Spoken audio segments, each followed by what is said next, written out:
Subscribe করুন RGM অদ্ভুত mysterious channel এবং লেটেস্ট ভিডিও দেখার জন্য পাশের এই ঘন্টা বাটনে ক্লিক করুন। তো বন্ধু, সময় কারোর জন্য অপেক্ষা করে না ও প্রত্যেক মুহূর্তের সাথে সাথে পরিবর্তন হতে থাকে এবং সময়ের সাথে সম্পর্কিত সব জিনিস পরিবর্তন হয়ে যায়, কিন্তু সেই পুরনো স্মৃতিগুলোই আমাদের চলে যাওয়া দিনগুলোকে মনে করিয়ে দেয়।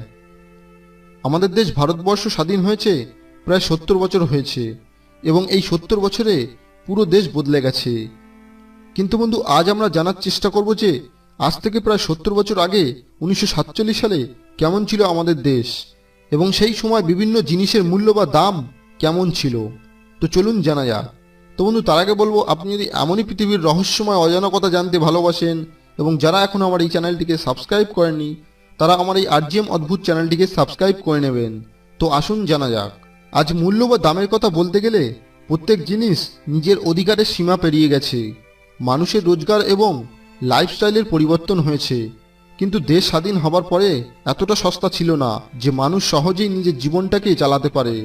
সেই সময় কোনো জিনিসের দাম টাকা পয়সা ও আনাতে দেওয়া হতো।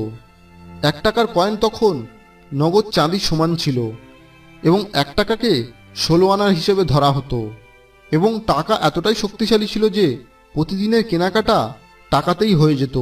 তার জন্য কোনো বড় নোটের প্রয়োজন হতো না। তখন চাল 65 পয়সা প্রতি কিলোতে পাওয়া যেত এবং গম 26 পয়সা প্রতি কিলোতে পাওয়া যেত এবং চিনি তখন 57 পয়সা প্রতি কিলোতে পাওয়া যেত। তখন কেরোসিনের দাম ছিল 23 পয়সা প্রতি লিটার এবং আমাদের মুখরোচক খাবার ফুচকা এবং আলুর চাট 1 প্লেটের দাম 1 আনা নেওয়া হতো। সেই সময় ভারতের মুম্বাইয়ে ভিক্টোরিয়া নামে জায়গায় ঘোড়ার গাড়িতে করে যাওয়া আসা করার জন্য 1 মাইলের জন্য 1 আনা নেওয়া হতো। মনে রাখবেন, এই 1 মাইল মানে 1 কিলোমিটারেরও বেশি এবং এই ঘোড়ার এক গাড়িতে প্রায় 5 থেকে 6 জন পর্যন্ত বসতে পারত।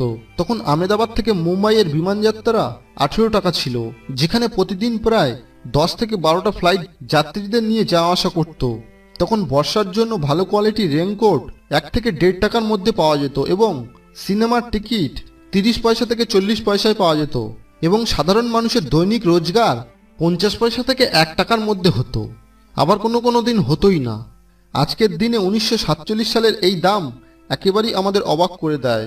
সেই সময় এত কম ইনকাম থাকা সত্ত্বেও কম খরচে জীবন চলে যেত এবং উন্নত জিনিসের দিক দিয়ে এতটাই নিম্নতম জীবন ছিল যে প্রায় প্রতি 1000 মানুষের মধ্যে একটা রেডিও থাকতো এবং প্রায় 2000 মানুষের মধ্যে একটা টেলিফোন থাকতো।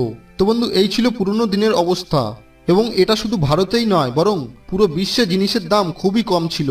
আমাদের অতীতে কেটে যাওয়া সেই সময় আর কখনোই ফিরে আসবে না, কিন্তু এই দিনগুলোকে আমরা বইয়ে এবং আমাদের স্মৃতিতে তুলে রাখতে পারবো। তো বন্ধু, এই ছিল আজকের ভিডিওটি যদি আপনাদের ভালো লাগে তাহলে অবশ্যই লাইক করবেন এবং শেয়ার করবেন এবং আপনি যদি এমনই পৃথিবীর রহস্যময় অজানা কথা জানতে ভালোবাসেন তাহলে আমার আরজিএম অদ্ভুত চ্যানেলটিকে অবশ্যই সাবস্ক্রাইব করবেন, কারণ আমি এমনই রহস্যময় অজানা কথা এই ভিডিওর মাধ্যমে আপনাদের জানাতে থাকবো। ততক্ষণের জন্য ভালো থাকবেন, সুস্থ থাকবেন। ধন্যবাদ।